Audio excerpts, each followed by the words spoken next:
In this guide, I'm going to show you guys how to use SharePlay with Apple Music. Let's get started. SharePlay lets everyone on a FaceTime call enjoy the same music together with synchronized playback. Anyone in the session can play, pause, skip tracks, or add songs to the queue, making it a great way to hang out, study, or enjoy music together remotely.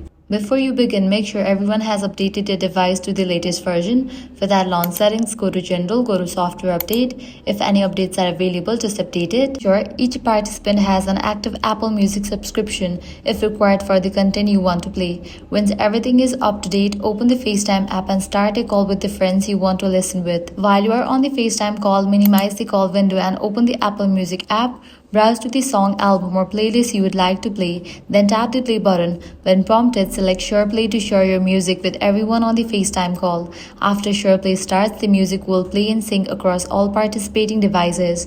During this session, everyone on the call can control playback by pausing, playing, skipping songs, rewinding, or adding music to the queue depending on the available permissions. Since the playback stays synchronized for everyone, you can enjoy the same listening experience together no matter where you are. And that's how you can use SharePlay with Apple Music. If this guide helped you out, do not forget to like, share, and subscribe.